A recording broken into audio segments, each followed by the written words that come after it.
Guys matter అంటే నేను recent గా ఇంటికి వచ్చాను. ఇంటికి వచ్చేసరికి నాకు విషయం ఇలా తెలిసింది. మా కుక్కకి ఇలాగా ఎవరో రాయి పెట్టి కొట్టేశారు లేదా కర్ర పెట్టి కొట్టేశారో తెలీదు. సో సైడ్ ఉన్న మక్క అయితే జారిపోయింది. రీసెంట్ గా హాస్పిటల్ అయితే తీసుకెళ్ళడం అయితే జరిగింది. టాబ్లెట్స్ అవి ఇచ్చారు. సో హాస్పిటల్ తీసుకెళ్ళినా కానీ నైద్యం ఏం జరగలేదు. అతను అన్నారు, డాక్టర్ కూడా అన్నారు, ఇంకా ఇదమ్మా పనిచేయదమ్మా, ఇంక డాగ్ కూడా లేచి నడవలేదు, ఇంకా కాళ్ళు పనిచేయదని చెప్పారు. ప్రస్తుతానికి టాబ్లెట్స్ ఇచ్చారు, అవి ఓడుతున్నాను. బట్ అది పనిచేయదని చెప్పేశారు డాక్టర్. మరి ఎలా ఉంటుందో తెలియదు. నాకైతే చాలా బాధగా ఉంది. మా ఫ్రెండ్ నాకు బర్త్డే గిఫ్ట్ గా ఇచ్చాడు ఆ డాగ్ ని. ఎంతో కష్టపడి బాగా పెంచాను నేనైతే. చాలా ఇష్టం నాకు ఆ డాగ్ అంటే. బట్ ఇలా అవుతుంది నేను ఎప్పుడు అలా అనుకోలేదు.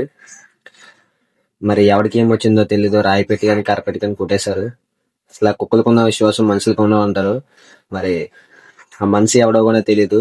ఎవడు కొట్టాడు కానీ దొరకాలి కానీ కొనుక్కుంటున్నట్టు కొడతానండి. ఎవడో చేసిన పనికి ఇప్పుడు మా కుక్క మాత్రం చాలా పెయిన్ అనిపిస్తుంది. ఒక రోజు నేను హాస్పిటల్ తీసుకెళ్దామని చూసుకున్నా కానీ పెయిన్ అయితే చాలా అనిపిస్తుంది. మా డాగ్ ని ఇలా చేసిన వాడు కనబడితే ఏం చేయాలో తప్పకుండా కామెంట్ చేసండి మీరే. నేనైతే తప్పకుండా అసలు వదలవాడిని. దాకా పర్లేదు, అలా దేకుంటూనే ఉండదు. ఈ రోజు అయితే అసలు లెగన్ కూడా లెగట్లేదు. కూర్చొని చోటు నుంచి అలా పడుకునే ఉంది. ఇంకా మా డాగ్ అయితే అసలు నేను వెళ్ళిన కూడా లేపుదామని కూడా లెగట్లేదు. అసలు సెకండ్ ఇస్తుంది తప్పు లెగట్లేదు. ఏడ్చుకుంటూ ఉంది. కళ్ళ నీళ్ళైతే పెట్టేసుకుంది. ఇంకా ఐస్ క్రీమ్ తీసుకొచ్చి పెట్టేసి తినిపించేసాను. ఇంకా మీ డాగ్స్ కూడా జరుగుంటే తప్పకుండా కామెంట్ చేసండి.